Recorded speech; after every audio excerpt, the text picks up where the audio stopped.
Compound interest के चौथे part के वीडियो में हम आपको काफी स्पेशल, काफी यूनिक प्रश्नों से अवगत कराएंगे। इन प्रश्नों को आप सेकंडों में कैसे बनाएंगे उस चीज को हम सिखाएंगे। बाय प्रोसेस कैसे बनाएंगे उन्हें हम सिखाएंगे। आशा और उम्मीद है इस यूनिक मेथड का उपयोग कर परीक्षा में बनाएंगे, जिनसे आप कम समय में अधिक प्रश्नों को हल कर सकें। तो आइए हम आपको मुलाकात कराते हैं आज किन किन टाइप के प्रश्नों से मुलाकात कराएंगे। आज का जो यह वीडियो है, हम आपको कोई मूलधन, कोई अमाउंट निकालना होगा जब कंपाउंड इंटरेस्ट का वैल्यू 993 रुपया हो और रेट 10% हो तो प्रिंसिपल का मान क्या होगा, ये मिश्र धन का मान क्या होगा। इनके अलावे कोई अमाउंट यदि 8000 से बढ़ के 9261 रुपया हो जाता है 3 वर्षों में, तो इस चीज में रेट का मान क्या होगा। आशा और उम्मीद है इस टाइप के प्रश्नों को हम सबसे सरल और सबसे सुगम तरीके से आपको बताने का प्रयास करेंगे, जिससे प्रतियोगी परीक्षा में आप सरल और आसान तरीके से बना सके। तो आइए हम चलते हैं सबसे पहले प्रश्न की ओर। किस टाइप के प्रश्न प्रतियोगी परीक्षा में पूछे जाते हैं। पहला प्रश्न हमारा है, किसी मूलधन 5% 2 वर्षों में 32 रुपया 80 पैसा कंपाउंड इंटरेस्ट हो जाता है तो मूलधन क्या होगा। हम क्या क्या कर सकते हैं उस चीज को हम सिखाते हैं। 32 रुपया 80 पैसा हमारा कंपाउंड इंटरेस्ट है और 5% 2 वर्षों के लिए। हमने सिखाया था यदि 2 वर्षों का बात हो और कंपाउंड इंटरेस्ट का बात हो तो कितना होगा 5%। 5% का हम क्या सिखाए थे 10.25%, और इसका मतलब क्वेश्चन दिया हुआ था 32 रुपया कितना 80 पैसा। 100% का हम मान निकालेंगे और मेरा क्या आ जाएगा, आंसर हो जाएगा 10.25 कट गया। आगे 25 टके 100, 25 टके 100 41, कितना बार में 8 टके 32, कितना रुपया 320 रुपया। क्या क्या काम किए एक बार फिर से, 5% और 2 साल हमने सिखाया था इसके पीछे वीडियो में। यदि 2 साल का बात हो और 5% हो तो हमारा कंपाउंड इंटरेस्ट का मान होगा वो कितना होगा 10.25%। ये प्रतिशत के फॉर्म में था, इसका वैल्यू था कितना 32.80। तो बोला था मूलधन मतलब 100% का मान निकालेंगे और हमारा क्या हो जाएगा, आंसर हो जाएगा। इससे सस्ता आपको नहीं हो सकता। अब बात रही कि 5% का हम डाटा कैसे याद रखेंगे, इस चीज को भी इसके पीछे वीडियो में हमने सिखाया था कि डाटा क्या होगा। यदि रेट 6% होगा तो 6 दूनी 12 और 6 के कितना 36%, ये कंपाउंड इंटरेस्ट। यदि 2% हो तो कितना 2 दूनी 4 और 2 का स्क्वायर कितना 4। यदि 3% होता है 3 दूनी 6 और कितना इसका स्क्वायर 9, 0.9। यदि 9% रहता है इसका कंपाउंड इंटरेस्ट कितना होता है 9 दूनी 18 और 9 नंबर कितना 81%। डाटा भी आपको याद रखने का जरूरी नहीं है। अब इसको हम दूसरे तरीका से कैसे बनाते, उसमें हम फ्रैक्शन मेथड का उपयोग करते। क्या करते, बोला था कि 5% का वैल्यू कितना 1/20। 2 साल के लिए था, यहाँ 20 रुपया बढ़ के 1 रुपया ब्याज हो रहा था, मतलब 20 रुपया बढ़ के कितना 21 रुपया। 2 साल था, 2 टर्म लिख देंगे। ये कितना 20 गुना 20 400, 21 गुना 21 कितना 441। यहाँ जो चेंज हो रहा था कितना रुपया 41 रुपया। इसका मतलब कंपाउंड इंटरेस्ट का जो था वो कितना यूनिट 41 यूनिट, प्रिंसिपल 400 यूनिट और मिश्र धन कितना 441 यूनिट। जब यह कंपाउंड इंटरेस्ट 41 यूनिट है, हम कह सकते हैं 41 यूनिट का वैल्यू कितना 32 रुपया 80 पैसा। बोला था कि मूलधन निकालिए मतलब 400 यूनिट का मान निकालिए। जब 41 का वैल्यू इतना तो 400 का कितना 32.80/41 गुना कितना 400, दशमलव उड़ाए कितना 100, 4 बार में ये कटाएंगे 41 गुना 8 कितना 320 रुपया। आया सेम चीज। यदि इसको हम बाय प्रोसेस बनाते तो हमें कितना मेहनत करना पड़ता, उस चीज को हम समझते हैं। मान लेते हैं मूलधन कितना P। अब कंपाउंड इंटरेस्ट का मान दिया होता है तो कंपाउंड इंटरेस्ट का सूत्र क्या, मूलधन गुना 1 जो रेट बटे 100 पर पावर कितना टाइम माइनस 1 इक्वल टू कितना 32 रुपया 80 पैसा।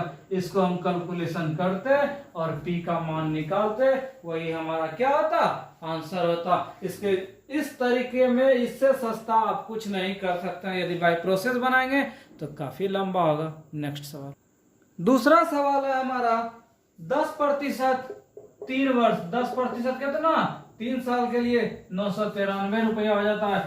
यदि फ्रैक्शन बताएंगे 10% कितना 1/10 मतलब 10 11 3 टर्म था 3 टर्म लिख दिए। ये कितना 1000, ये कितना 1331, कितना का चेंज 331। यहाँ हम लिख सकते हैं 331 यूनिट का वैल्यू कंपाउंड इंटरेस्ट कितना 993 कट गया कितना 1 यूनिट का वैल्यू 3 बोला था प्रिंसिपल, यहाँ प्रिंसिपल मेरा कितना यूनिट 1000, इसका मतलब कितना 3000 रुपया बना सेकंडों में। यदि आप दूसरे तरीका से बनाते तो उसके लिए आपको क्या याद रखना, उस चीज को हम समझते हैं। कंपाउंड इंटरेस्ट का वैल्यू था 993, दूसरे मेथड में हम क्या करते जब 10% हो और 3 साल का बाद हो तो कंपाउंड इंटरेस्ट का जो वैल्यू होगा वो कितना निकाले थे 33.1%। इसका मतलब 33.1% का वैल्यू कितना 993। अब बोला था कि मूलधन निकालिए मतलब 100% का मान निकालिए कितना 993 बटे 33.1 गुना कितना 100 दशमलव उड़ गया, ये कितना बार में 3 बार में कितना 3000 आंसर। आप इस तरीका से बनाए या इस तरीका से बनाए। यदि आपको लेंदी बनाना है तो बाय प्रोसेस भी आप बना सकते हैं। क्या मूलधन गुना 1 जोड़ 10 बटे 100 पर पावर कितना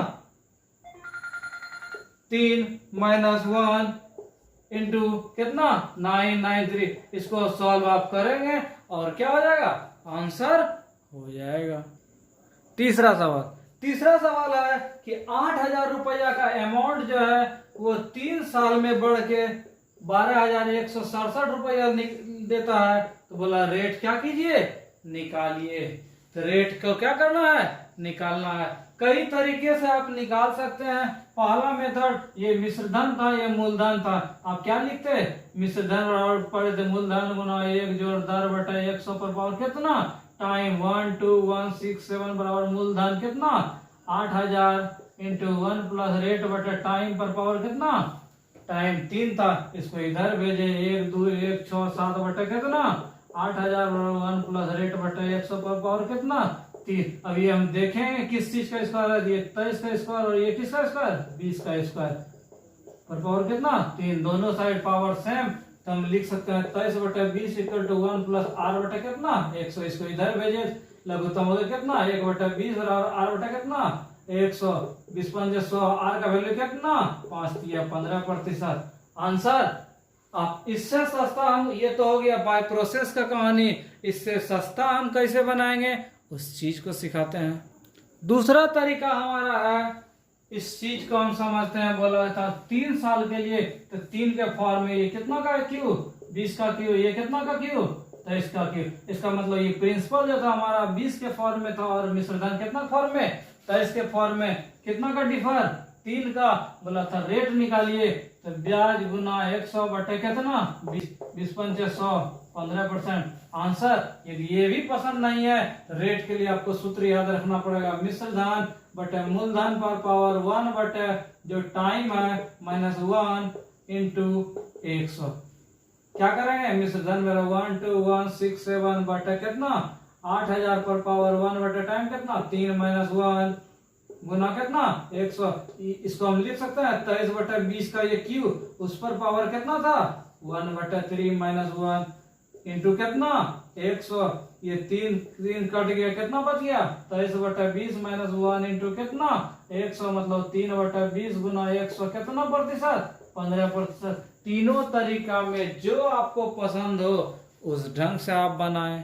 चौथा सवाल है हमारा 2 साल 3% के हिसाब से इतना रुपया हमारा कंपाउंड इंटरेस्ट हो जाता है। तो बताइए उतने ही दर में साधारण ब्याज का मान क्या होगा, सिंपल इंटरेस्ट का मान क्या होगा। इसके पीछे हमने मूलधन का मान निकालना सिखाया, दर का मान निकालना सिखाया। इस क्वेश्चन में क्या बोला साधारण ब्याज का मान निकालिए। हम शुरू करते हैं स्टार्ट। बोला चक्रवृद्धि ब्याज का मान, मेरा कंपाउंड इंटरेस्ट का जो वैल्यू था वो 101 रुपया कितना था, 50 पैसा। आराम से हम सेकेंडों में आपको सिखाएंगे। 2 साल यदि कंडीशन हो और 3% हो तो 3% का वैल्यू कितना, प्रतिशत के फॉर्म में 3 दूनी 6, 3 का स्क्वायर कितना 9, इसका मतलब 6.09% का वैल्यू था कितना, 101 रुपया 50 पैसा। बोला था सिंपल इंटरेस्ट यदि 1 साल के लिए 3% है तो 2 साल के लिए कितना कंपाउंड सिंपल इंटरेस्ट 6%। जब 6.09% का मान इतना तो 6% का मान कितना, इतना बटे 6.09 गुना कितना 6। जो कट रहा है उसको कटाएंगे, 0 0 कट गया और कटेगा। यदि यहां से उड़ाते हैं यहाँ कितना 2 0 था, इसके पहले हम 2 0 कैंसिल ही कर देते, कुछ लिखने का जरूरी नहीं था ना। आगे हम क्या करेंगे, जो कट रहा है 3 दूनी 6, 3 से कटा है तो कितना बार में 2 0 3, ये कितना बार में 50 बार में, इसका मतलब 50 दूनी कितना 100 रुपया। इससे सुविधा अनुसार आपको कोई नहीं बता सकता है। इस यदि हम बाय प्रोसेस बनाते तो कितना मेहनत करते। बोला चक्रवृद्धि ब्याज का मान इतना है तो हम लिखते 101.50 बराबर P इंटू कितना 1 प्लस 3 बटे 100 पर पावर 2 माइनस कितना 1। इससे हम P का मान निकालते। जब P का मान निकालते फिर साधारण ब्याज का सूत्र लगाते, मूलधन गुना समय गुना दर बटे 100, तो मेरा क्या निकलता 100 रुपया निकलता। आप यदि टेक्निक को सीखिएगा, ट्रिक को सीखिएगा, क्या चीज कर रहा है क्या हम करेंगे, फिर आपको परेशानी नहीं होगा। क्या क्या किए, बोला 2 साल 3% चक्रवृद्धि ब्याज का मान इतना है। अच्छा चक्रवृद्धि ब्याज का हम देखते हैं कि 2 साल के लिए 3% का वैल्यू कितना, इसका मतलब 6.09 का वैल्यू इतना है। बोला साधारण ब्याज, तो इसको यदि गुना कर देते तो यही हमारा क्या हो जाता है, साधारण ब्याज का परसेंटेज होता है। 6% का मान निकाल दिए और मेरा आंसर हो गया। अगला सवाल है हमारा, किसी मूलधन पर 2 वर्षों के लिए 5% के दर से 328 रुपया कंपाउंड इंटरेस्ट होता है। तो क्वेश्चन बोला कि इस दर से साधारण ब्याज सिंपल इंटरेस्ट का मान क्या होगा। आराम से हम बनाते चलेंगे। कंपाउंड इंटरेस्ट का मान मेरा कितना 328, हम जान रहे थे यदि 2 वर्ष के लिए 10% मतलब कितना 10.2% का वैल्यू कितना 328 रुपया। बोला था सिंपल इंटरेस्ट का परसेंटेज क्या 80% ना, तो 5 दूनी 10% का मान हम निकाल देंगे कैसे 328 बटा कितना 10.25 गुना कितना 10। सॉल्व करते हैं, ये कितना 100, 25 चौके 100, 25 चौके 100, 25 का 25 कितना बार में 41 से 8 बार में, तो 8 चौके 32, 300 कितना रुपया 20 रुपया। इससे सुविधा अनुसार आप नहीं बना सकते हैं, केवल पॉइंट को पकड़ना है। क्या कह रहा है, बोला कंपाउंड इंटरेस्ट का वैल्यू था रुपया में, तो हम परसेंटेज में निकाले 2 साल का कितना 5% का 10.25, तो बोला था साधारण ब्याज निकालिए 5 दूनी कितना 5% और 5% 2 साल के लिए 10%, तो 10% का हम वैल्यू निकाल लिए और मेरा आंसर हो गया। यदि आप दूसरे तरीका से बनाते तो आप क्या कर सकते थे, इसके पीछे हमने बाय प्रोसेस सिखाया। क्या करना है 328 बराबर P इंटू 1 प्लस 5 बाय इतना 2 माइनस 1, इससे P का मान निकालते फिर सिंपल इंटरेस्ट का मान निकालते, तो मेरा आंसर। क्या और कोई टेक्निक हो सकता है, और कोई तरीका हो सकता है, जरूर हो सकता है। हम क्या करेंगे, बोले थे 5%, इसका मतलब कितना 1/20। ये कह रहा था कि 20 रुपया बढ़ के 21 रुपया, 20 रुपया बढ़ के कितना 21 रुपया। इसका मतलब क्या हो गया 400 रुपया बढ़ के कितना 441 रुपया। सवाल का कहना था कंपाउंड इंटरेस्ट का मान 328, यहाँ कंपाउंड इंटरेस्ट कितना रुपया 41 रुपया। ये कह रहा है 41 रुपया का वैल्यू कितना 328 रुपया, कितना बार में 7-8 बार में। इसका मतलब 1 का वैल्यू कितना, 1 का वैल्यू 8 रुपया। और जब 1 का वैल्यू 8 रुपया तो यहाँ कितना हो रहा था, यहाँ हम निकालेंगे, इससे मूलधन का मान निकाल सकते हैं। मूलधन कितना 41 गुना 8 कितना 41, 1 का वैल्यू 8 तो 400 का वैल्यू कितना 3200, और 3200 रुपया जब मूलधन निकल गया, यहाँ दर है समय है, तो हम रख सकते हैं क्या मूलधन गुना दर गुना समय बटा 100 से कटाएंगे 5 दूनी 10 और 10 गुना 32 कितना 320 रुपया। अब जिधर से घुमा फिरा के बनाए आपका आंसर वही आएगा। आगे सवाल था हमारा 3 वर्ष से रिलेटेड था। क्या बोला 5% वार्षिक के दर से 3 साल में ब्याज जो होता है वो 25-22 रुपया अभिकलित होता है। बोला प्रिंसिपल क्या होगा मान निकालिए। यदि 3 साल का डाटा हमको याद रहेगा 5% का, हमने बताया था कितना 15.7625, यही हमारा क्या था कंपाउंड इंटरेस्ट का 3 साल का। इसका मतलब इसका वैल्यू कितना 25/22 बोला था। मूलधन निकालिए 100% का मान निकालेंगे 25/22 बटे 15.7625 गुना कितना 100, जो भी होगा वही मेरा क्या हो जाएगा आंसर हो जाएगा। है रास्ता सस्ता। अब दूसरे तरीका से कैसे बनाएंगे बाय प्रोसेस। ये कंपाउंड इंटरेस्ट का मान है, दर है, समय है, तो प्रिंसिपल का मान आप निकाल सकते हैं। कोई और तरीका 5% का मतलब कितना 1/20, तो 20 रुपया 21, 3 बार हो रहा था 3 साल, तो 3 टर्म लिखेंगे। ये कितना 8000, ये कितना गुना करेंगे तो 9261। लेकिन बोला था कंपाउंड इंटरेस्ट का वैल्यू कितना 25/22। अच्छा यहाँ देखते हैं कंपाउंड इंटरेस्ट कितना हो रहा है, इसको इसमें घटा दिए कितना 1261। लेकिन क्वेश्चन का कहना था कितना 25/22। इसका मतलब 1261 का वैल्यू जो था वो 25/22 था, तो एक का वैल्यू कटाएंगे कितना 2। बोला था प्रिंसिपल निकालिए, तो प्रिंसिपल हमारा कितना, प्रिंसिपल यहाँ था 8000, यहाँ एक का वैल्यू 2, तो 8000 का वैल्यू कितना 8 गुना 2 16,000। लगा टाइम। आप किसी भी तरीका से बनाए उस ढंग से आपका बनेगा सवाल। मेन चीज समझना। सातवां सवाल हमारा बोला 12% के दर से यदि बढ़ रहा है, बोला कि 2 वर्ष में ये बढ़ के 25,088 रुपया हो जाता है। बोला कितना रुपया निवेश की गई थी। आप कई तरीका से बना सकते हैं। बाय प्रोसेस यदि बनाएंगे काफी लंबा। मूलधन ये कितना रुपया हो रहा था, मतलब ए का मान दिया हुआ था। ए बराबर हमने क्या पढ़ा मूलधन गुना 1 जोड़ दर बटे 100 पर पावर कितना टाइम 25,088 बराबर P इंटू 1 जोड़ 12 बटे 100 पर पावर कितना टाइम 2। इससे आप P का मान निकालेंगे और आपका आंसर होगा। अच्छा दूसरा तरीका से हम कैसे बनाते हैं उस चीज को हम देखते हैं। 12% मतलब कितना 12 बटे 100 नहीं भी आता, 3 चौके 12 25। इसका मतलब 25 रुपया बढ़ के कितना रुपया हो रहा था 28 रुपया। बोला था 2 साल, तो 2 टर्म लिख दिए 25 28। इसको यदि गुना करते हैं 25 गुना 25 कितना 625, और इसको यदि गुना करेंगे कितना 28 गुना 28, 28 गुना 28 नहीं भी है। अब ये भी आप लिख सकते हैं, आगे गुना करेंगे। अब मेरा सवाल क्या था, बोला था इस चीज का वैल्यू होना चाहिए कितना 28,025,088। हम लिख सकते हैं कि इसका वैल्यू यदि इतना है तो एक का वैल्यू कितना 625 बटे 28 गुना 28।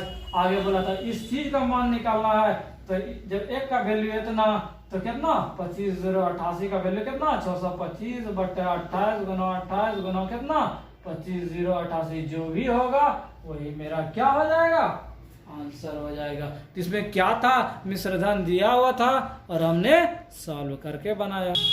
8वां सवाल हमारा कोई धनराशि 2 वर्षों में 4% के दर से 1352 रुपया हो जाता है।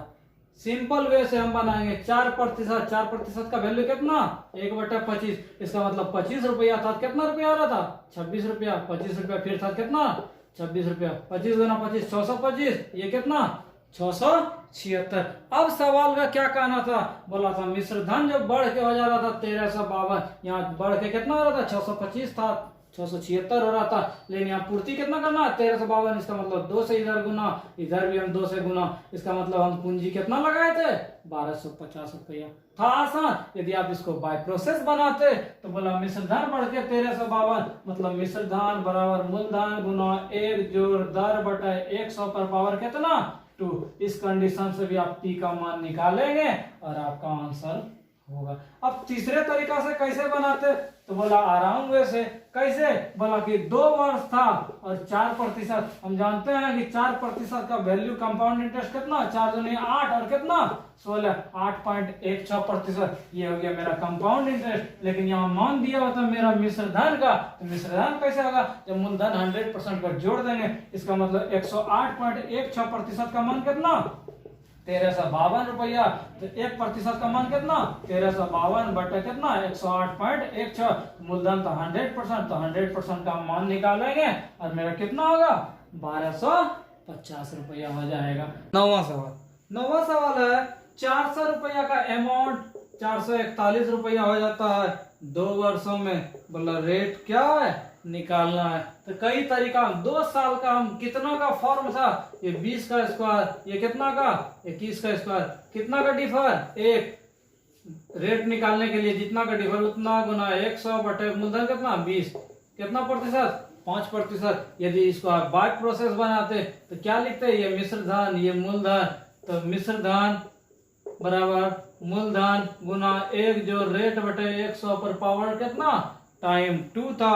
इसको यदि हम सॉल्व करते, इसको इधर भेजते 441 बटे 400 बराबर 1 प्लस आर बटे 100 पर पावर कितना 2, ये 21 बटे कितना 20 का स्क्वायर और 1 प्लस आर बटे 100 पर पावर कितना 2। इसको हम क्या लिख सकते हैं, 21 बटे 20 बराबर 1 प्लस आर बटे 100। यदि 1 को उधर भेजे 1 बटे 20 बराबर आर बटे कितना 100, आर का वैल्यू कितना 5%। पहला तरीका। दूसरा तरीका, तीसरे तरीके में हम सूत्र का याद करने के लिए बोले थे क्या, यदि रेट निकालना है तो मिश्र धन बटे मूलधन पर पावर 1 बटे टाइम माइनस 1 इंटू कितना 100, तो कितना 441 बटे 400 बटे 1 बटे टाइम कितना 2 माइनस 1 इंटू कितना 100। इसको सॉल्व करेंगे, मेरा आंसर कितना आएगा 5%। तीनों तरीके में जो आपको सुविधा लगे उस ढंग से आप बनाएं। 10वां सवाल आपके होमवर्क के लिए बनाएं। 11 बोला चक्रवृद्धि ब्याज की दर से किस राशि पर मिश्र धन 2 वर्षों में 69% अधिक हो जाता है। केवल थोड़ा सा समझने का था, यदि हम P मानते हैं 100 तो बोला 69% अधिक, तो कितना 169। अब तो आप आसान तरीका से बना सकते हैं, 100 था कितना हो गया 169। हम रेट के लिए क्या सिखाए थे, मिश्र धन बटे 100 पर पावर 1 बटे टाइम कितना 2 माइनस 1 इंटू कितना 100। ये किस चीज का स्क्वायर 13 का स्क्वायर, ये 10 का स्क्वायर। इसको यदि हम घटाएंगे कितना 3 बटे 10 गुना 100 कितना प्रतिशत 30%। दूसरे तरीका से भी बना सकते हैं, मिश्र धन सेकंड मेथड, मिश्र धन बराबर मूलधन इंटू 1 प्लस रेट बाय 100 पर पावर कितना टाइम 2 था। इस कंडीशन से भी आर का मान मेरा सेम आएगा। आपको जो पसंद हो उस ढंग से बनाएं। सीरीज का अंतिम सवाल है 1296 रुपया का राशि 16.2/3 मतलब कितना 50/3% बोला बढ़ के 2401 हो जाता है। सेम चीज वही करेंगे क्या, 2401 बटे कितना 1296 पर पावर 1 बटे टाइम कितना टाइम बोला था क्या करना है निकालना है, बटे टाइम माइनस 1 इंटू बराबर कितना गुना 100 बराबर ये मेरा रेट कितना 50/3। और इससे हम क्या कर लेंगे टी का वैल्यू निकाल देंगे, जो भी होगा आराम से मेरा क्या हो जाएगा आंसर हो जाएगा। दूसरे तरीके से आप क्या बना सकते हैं, ये बोला मूलधन है, ये क्या था दर था, उसके बाद कितना था बोला 2401 रुपया, तो ए बराबर क्या पड़े थे मूलधन इंटू 1 प्लस रेट कितना यही ना, तो 2401 बराबर मूलधन कितना 1296 इंटू 1 प्लस रेट कितना, रेट था 50 बट्टा कितना 3 पर पावर कितना टाइम। इसको इधर करेंगे, उसके बाद क्या करेंगे इसको सॉल्व करेंगे, जो भी होगा टी हमारा क्या हो जाएगा निकल जाएगा 4 इयर्स ना, यही हमारा क्या हो गया आंसर हो गया। तो आशा और उम्मीद है आपको इस टाइप के प्रश्न बनाने में कोई परेशानी नहीं होगी। तो वीडियो यदि पसंद आया हो तो अधिक से अधिक दोस्तों को शेयर करें, लाइक करें और चैनल को सब्सक्राइब करें। इसके नेक्स्ट सीरीज में आपसे होगी फिर मुलाकात, तब तक हमारे YouTube चैनल के साथ बने रहें। धन्यवाद।